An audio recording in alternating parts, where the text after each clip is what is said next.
குழந்தைங்கள்லேருந்து பெரியவங்க வரைக்கும் கடையில் கிடைக்கிற இந்த ஹார்லிக்ஸ், பூஸ்ட், காம்ப்ளான் இந்த மாதிரி தான் குடிச்சிட்ருக்கோம். இதனால் ஏதாவது யூஸ் இருக்கான்னு கேட்டிங்கன்னா கண்டிப்பாக இல்லை, காசு தாங்க செலவாகும். அதுக்கு பதிலாக வீட்டிலையே பாதாம், முந்திரி, பிஸ்தா இதெல்லாம் வாங்கி வச்சுட்டு இந்த மாதிரி ஒரு தடவை அரைச்சி வச்சுட்டோன்னா 3 மாதம் ஆனாலும் கெட்டு போகாது, ஆரோக்கியமானதாகவும் இருக்கும். குழந்தைங்கள்லேருந்து பெரியவங்க வரைக்கும் எல்லாருமே தாராளமாக குடிக்கலாம். இன்றைக்கி நம்ம பார்க்க போகிறது வீட்டிலே ரொம்ப சுலபமாக பாதாம் மிக்ஸ் எப்படி பண்ணலாம் அப்படிங்கிறது தான் பார்க்க போகிறோம்.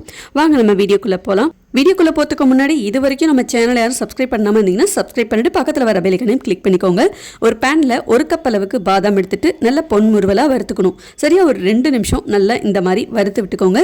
வேற ஒரு பாத்திரத்தில் மாற்றிட்டு சுடு தண்ணியை ஊற்றி சரியாக 15 நிமிஷம் ஊற வச்சிட்டிங்கன்னா தோலெல்லாம் ரொம்ப ஈஸியாகவே உரிக்கிறதுக்கு வரும். அது இல்லாமல் நீங்கள் நைட்டே கூட பாதாமை ஊற வச்சு கூட பயன்படுத்தலாம். இப்போ நான் பார்த்தீங்கன்னா இந்த மாதிரி தான் ஊற வச்சுக்க போகிறேன். சரியாக ஒரு 15 நிமிஷம் அப்படியே ஊறட்டும். 15 நிமிஷத்துக்கு அப்புறம் பார்த்தீங்கன்னா நல்லா இந்த தோலெல்லாம் ரொம்ப ஈஸியாகவே உரிக்கிறதுக்கு சூப்பராகவே வரும். இப்போ எல்லாத்தையும் நம்ம நல்லா தோல் உரிச்சிட்டு எடுத்துக்கலாம். கடையில் கிடைக்கிற பாதாம் மிக்ஸ்லலாம் இந்த அளவுக்கு பாதாம் சேர்ப்பாங்களா அப்படிங்கிறது சந்தேகம் தான். ஏன்னா பாதாம்லாம் ரொம்ப காஸ்ட்லி இல்லையா? ஸோ இந்த அளவுக்கு நம்ம பார்த்து செஞ்சால் மட்டும்தான் ஆரோக்கியமாக இருக்கும். அது மட்டும் இல்லாமல் கடையில் கிடைக்கிற மிக்ஸில் எப்படி ப்ரிசர்வேட்டிவ்ஸும் சேர்ப்பாங்க. ஸோ அது நம்மளுக்கு உடம்புக்கு ரொம்பவே கெடுதல். ஸோ இந்த மாதிரி ஒரு தடவை நீங்கள் செஞ்சு வச்சுக்கிட்டிங்கன்னா ரொம்பவே உதவியாக இருக்கும். தோல் உரிச்ச பாதாமை மறுபடியும் அதே பேனில் போட்டு நல்லா வறுத்துக்கணும். அதோட தோல்லாம் கொஞ்சம் லேசாக ஒரு பொன் முறுவலாக கலர் மாறும் பார்த்தீங்களா, அந்த அளவுக்கு நல்லா வறுத்துக்கணும். இது ஒரு 3 நிமிஷத்துக்கு நல்லா கைவிடாமல் பொன்முறுவலாக வறுத்துக்கணும். ஏன்னா இதில் ஈரப்பதம் இருக்கிறதுனால அந்த ஈரப்பதம் எல்லாமே கம்ப்ளீட்டாக ட்ரை ஆகிற அளவுக்கு வறுத்தா மட்டும்தான் இதை நம்ம ரொம்ப நாளைக்கு வச்சு ஸ்டோர் பண்ண முடியும். ஸோ இதில் ஈரப்பதம் இல்லாமல் நல்லா இந்த அளவுக்கு வறுத்துக்கோங்க. இப்போ எந்த அளவுக்கு நம்ம பாதாம் எடுத்தோமோ அதில் 1/4 அளவுக்கு முந்திரியும் 1/4 அளவுக்கு பிஸ்தாவும் சேர்த்துக்கோங்க. முந்திரி, பாதாம், பிஸ்தா இது எல்லாமே சேர்க்கறதுனால நல்ல ஹெல்த்தியாகவும் இருக்கும், நல்ல டேஸ்ட்டாகவும் இருக்கும். இது எல்லாத்தையும் நல்லா வறுத்துட்டு இப்போ ஒரு 4 ஏலக்காவும் சேர்த்துட்டு நல்லா வறுத்துக்கோங்க. வறுத்த எல்லா பொருளையும் கம்ப்ளீட்டாக நல்லா ஆற வச்சிடலாம். இப்போ ஒரு ட்ரையான மிக்ஸி ஜாரில் இந்த 4 ஏலக்காவும் இனிப்புக்கு தகுந்த மாதிரி 1 கப் அளவுக்கு கல்கண்டு சேர்த்து நல்லா பொடி பண்ணிக்கலாம்.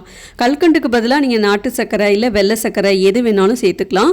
இதுக்கப்புறம் வறுத்த பாதாம், முந்திரி, பிஸ்தாவும் சேர்த்துட்டு 2 பாக்கெட் அளவுக்கு பால் பவுடர் சேர்த்துக்கலாம். பால் பவுடர் சேர்க்கும் போது நல்லா இன்னும் டேஸ்ட்டும் கொடுக்கும். இது ஆப்ஷனல் தான், நீங்கள் தேவைப்பட்டால் சேர்த்துக்கலாம், அப்படி இல்லைன்னாலும் ஸ்கிப் பண்ணிக்கலாம். இது கூடவே கலருக்காக கொஞ்சமாக மஞ்சள் தூள் சேர்த்துட்டு நல்லா அரைச்சிக்கலாம். அவ்வளோதான், வீட்டிலே ரொம்ப சுலபமாக சூப்பராக ரெடி ஆயிடுச்சு பாருங்கள் பாதாம் மிக்ஸ். இதில் 1 ஸ்பூன் போட்டு நீங்கள் குழந்தைங்களுக்கு பாலில் நல்லா ஆற்றி கொடுத்தீங்கனாலே போதும், நல்லா ஹெல்த்தியாக ஃபீல் பண்ணுவாங்க, நல்லா டேஸ்ட்டாகவும் இருக்கும். அரைச்ச இந்த பாதாம் மிக்ஸ் பவுடரை கொட்டி நல்லா ஆற வச்சதுக்கப்புறம் ஒரு ஏர்டைட் கண்டெய்னரில் போட்டு ஸ்டோர் பண்ணி வச்சுக்கலாம். 3 மாதம் ஆனாலும் கெட்டு போகாது, ரொம்பவே சூப்பராக இருக்கும். இது நம்ம வீட்டிலையே தயார் பண்ணுறது ரொம்பவே சுலபமான முறை தான், கண்டிப்பாக ட்ரை பண்ணி பாருங்கள். இதில் கலருக்காக நான் மஞ்சள் தூள் சேர்த்துருக்கேன். உங்களுக்கு மஞ்சள் தூள் சேர்க்க விருப்பம் இல்லை அப்படின்னா குங்குமப்பூ இருந்துச்சுன்னா அதை சேர்த்துக்கோங்க. இதில் எந்தவித ப்ரிசர்வேட்டிவ்ஸும் நம்ம சேர்க்கலை. ஸோ இது ரொம்பவே சுலபமாக செஞ்சிடலாம். வீட்டிலே இந்த மாதிரி செஞ்சு பாருங்கள். ஒரு கப்பில் 1 ஸ்பூன் அளவுக்கு இந்த பாதாம் மிக்ஸ் பவுடர் சேர்த்துட்டு நல்லா சூடான பால் சேர்த்து தேவைப்பட்டால் நீங்கள் இனிப்பு சேர்த்துக்கோங்க. எனக்கு சரியாக இருந்துச்சு. நல்லா கலந்து குழந்தைங்களுக்கு கொடுத்து பாருங்கள்.